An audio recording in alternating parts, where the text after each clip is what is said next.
Hello, my friends, and welcome back to the book of Isaiah. Today, we're actually going to be finishing Isaiah, and we're going to be reading chapters 62 through 66.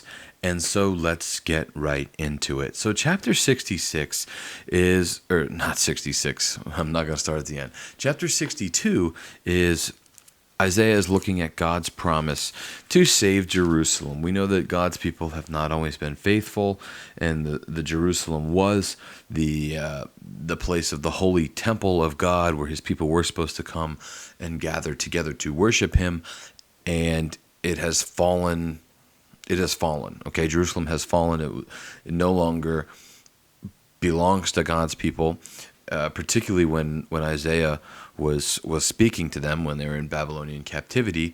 And he says that Jerusalem is going to be restored. But remember, this is also prophecy that has not been completely fulfilled, because if you're familiar with what's going on in the Middle East right now, I mean, Jerusalem, I believe now is the capital of Israel, but it is under it's constantly contested, and that's not really what Isaiah is looking towards. There's going to be a time when when Jerusalem is kind of the pinnacle of the earth. It's going to be the center. It's going to be the hub of everything going on.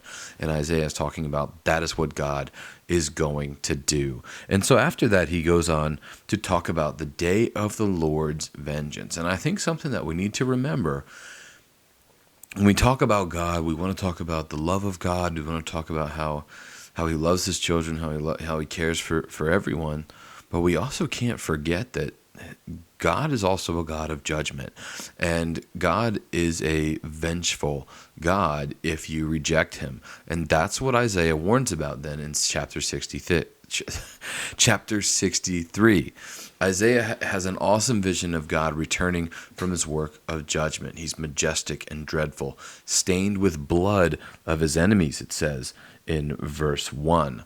And God has been to punish Edom, which actually means red, and her capital, Basra, which sounds like grape harvester. And he has acted alone in this because there was no one fit to help. It was a lone feat of ruthless, righteous wrath. So the Lord has come down Himself, and He has judged the people of Edom, who, if we're familiar with the Old Testament, they've always been a thorn in the side of God's people. And He is going to come down, and He is going to judge them Himself. And so then, starting in verse 7 and then carrying into chapter 64, really, Isaiah cries out to God to have mercy on His people. He has been so good to Israel in the past, caring for them in person. And Israel has rebelled against God and become His enemy. But now, Israel remembers the mighty deliverance of the Exodus. They long for those great days to return. And so, even if their ancestors, Abraham and Israel, disown them, won't God have mercy? That's what he says in verse 16. He says, "Doubtless thou art our father, though Abraham be ignorant of us, and Israel acknowledges us not. Thou, O Lord, art our Father, our Redeemer. Thy name is from everlasting." So what Isaiah is saying is, yes, what we've done has been shameful. Your people have walked away to the point that the patriarchs, Abraham, Israel, they would deny that we are even a part of them. But you, God, won't you have mercy on us? And Israel attributes everything to God, even their own hard heart, their disobedience, and their lack of faith. And now they beg God to rescue, restore, and rule them. So Israel then goes on to ask God to intervene, starting in chapter 64, by His mountain-moving power. Remember, that is the God we serve, and like fire in His awesome holiness. He's the only one who can act in this way, revealing Himself in justice to those who wait for Him.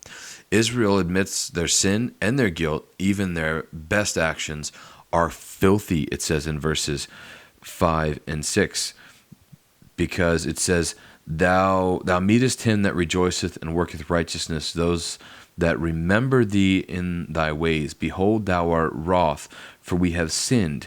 In those is continuance, and we shall be saved. But we are all as an unclean thing, and all our righteousness are as filthy rags. And that's a reminder to us as well, because that's what our righteousness is too.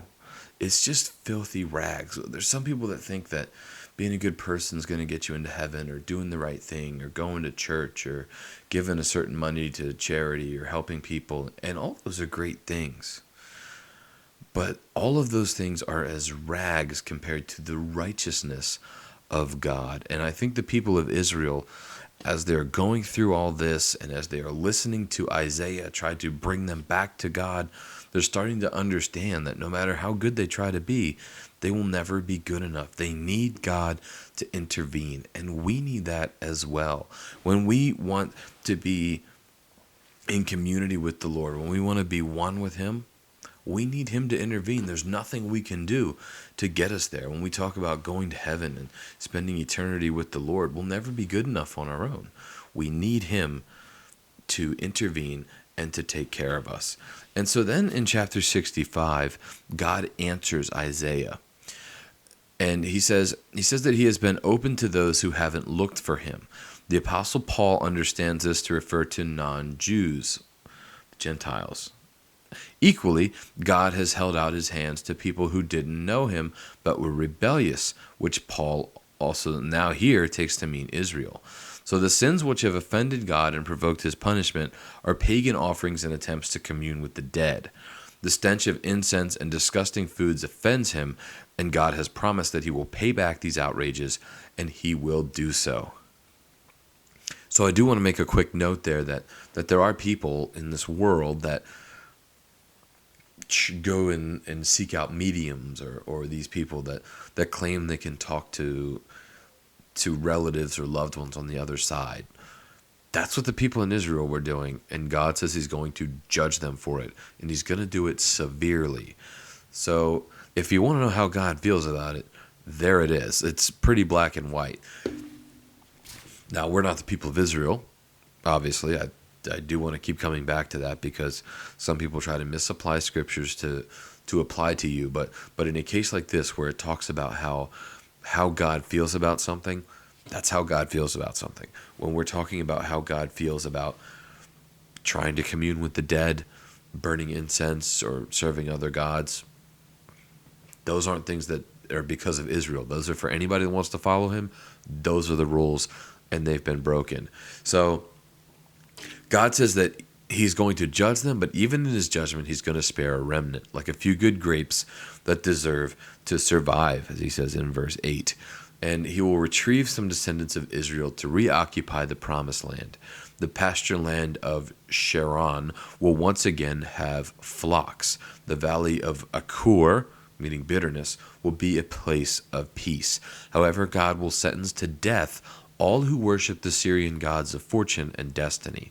There will be a world of difference between the fate of those who turn to God and those who rely on idols. And then in the back half of chapter 65, God goes on to describe the new world that He's going to create.